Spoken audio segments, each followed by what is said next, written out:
नमस्कार मित्रों, आज एक पत्र शिक्षा विभाग के माध्यम से जारी हुआ है। इस पत्र में साफ तौर से कहा गया है कि जो भी प्रखंड साधन से भी जो पूर्व से बरकरार थे अपने प्रखंडों में, जिनकी समय अवधि पूरा हो चुकी थी, उन्हें सख्त आदेश दिया गया है।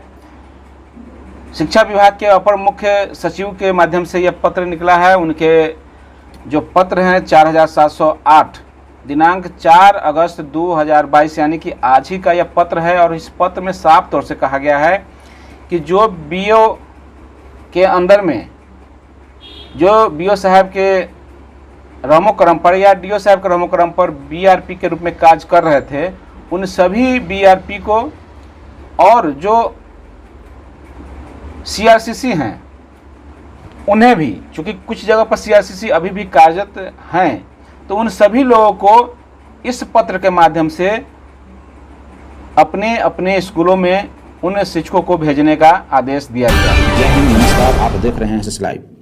मेरे चैनल पर नए हैं तो चैनल को सब्सक्राइब करके बेल आइकन दबाना न भूलें। विभागीय पत्र है, 3 साल के पूरा होने के बाद हटा देना था, लेकिन उस पत्र को खारिज करते हुए वे बीआरपी सभी लोग अपने अपने बीआरसी में बने हुए थे लगातार, जिसकी आवाज़ विभिन्न संगठनों के द्वारा उठाई जा रही थी लगातार पत्र के माध्यम से और सदन के माध्यम से लगातार आवाज़ उठाया गया।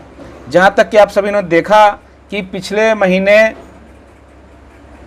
सदन में खुद विजय कुमार चौधरी जो शिक्षा मंत्री हैं, उन्होंने साफ तौर से कहा है कि बीआरपी का औचित्य समाप्त हो चुका है, उन्हें अपने अपने विद्यालयों में 1 महीने के अंदर भेज दिया जाएगा।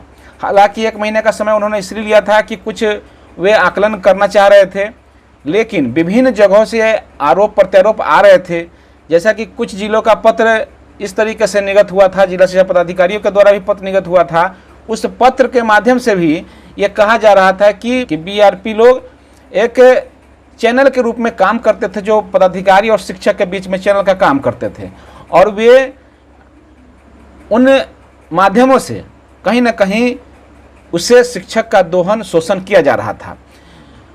लेकिन रही बात कि आखिर ये किनके आदेश पर ये लोग बने हुए थे। लगातार बीआरसी में ये लोग अपना हाजिरी बना रहे थे, जबकि नियम से इन्हें 3 साल के अंदर ही अपने विद्यालय में चला जाना चाहिए था। तो आज अपर मुख्य सचिव, जो शिक्षा विभाग के अपर मुख्य सचिव हैं बिहार सरकार के, यह पत्रांक है 4708 और दिनांक 4 अगस्त 2022 यानी कि आज की ही तिथि में यह पत्र निर्गत किया गया। और सभी क्षेत्रीय शिक्षा उपनिदेशक और सभी जिला शिक्षा पदाधिकारी, सभी जिला कार्यक्रम पदाधिकारी, एसएसए और जो स्थापना है, उन सभी को सूचनार्थ आवश्यक कागजात प्रेषित किया है। तो इस पत्र में साफ तौर से कहा गया है कि राज्य के प्रखंड संसाधन केंद्र एवं संकुल संसाधन केंद्र में क्रमशः प्रखंड साधन सेवी बीआरपी एवं संकुल साधन केंद्र समन्वयक सीआरसीसी की उपायदेता के संबंध में उच्च स्तरीय समिति की दिनांक 24 नवंबर 2021 को संपन्न बैठक में की गई अनुशंसा के आलोक में वर्तमान में कार्यरत सभी प्रखंड साधन सेवी बीआरपी को तत्काल प्रभाव से अपने मूल विद्यालय में अध्यापन कार्य निष्पादन करने हेतु कार्य विरमित किया जाता है।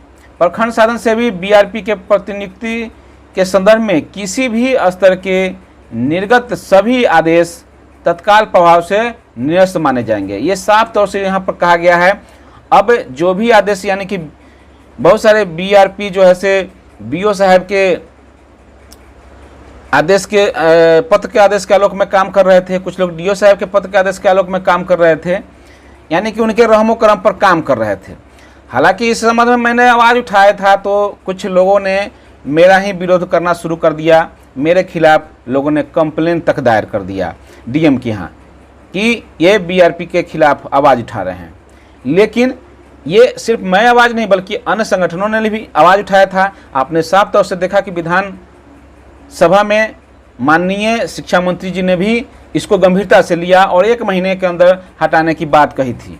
हालांकि 1 महीने पार कर गए, लगभग 5-6 दिन पार हो चुके हैं, लेकिन फिर भी उनका जो आदेश था आज कार्य रूप में आ चुका है और उन्होंने उनका जो शिक्षा विभाग का जो अपर मुख्य सचिव हैं उनके द्वारा पत्र निर्गत किया गया है। तो इस पत्र में आगे कहा गया है कि जिला शिक्षा पदाधिकारी तथा जिला कार्यक्रम पदाधिकारी तत्काल प्रभाव से उक्त आदेश का अनुपालन सुनिश्चित करेंगे। साथ ही सभी प्रखंड साधन सेवी का जो बीआरपी हैं का संतोषजनक प्रभार दिनांक 10 अगस्त 2022 तक संबंधित प्रखंड के प्रखंड शिक्षा पदाधिकारी को हस्तांतरित करते हुए अनुपालन प्रतिवेदन राज्य परियोजना निदेशक बिहार शिक्षा परियोजना परिषद को उपलब्ध कराएंगे।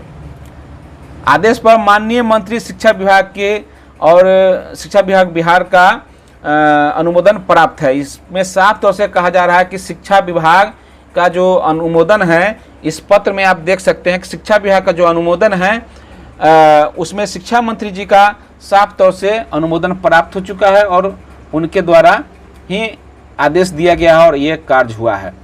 तो इन्हीं सारी बातों के साथ मैं इस वीडियो में तत्काल इतनी ही बातों को रखने के बाद आप लोग से विदा लेता हूँ। धन्यवाद। जय हिंद, जय भारत, जय शिक्षक।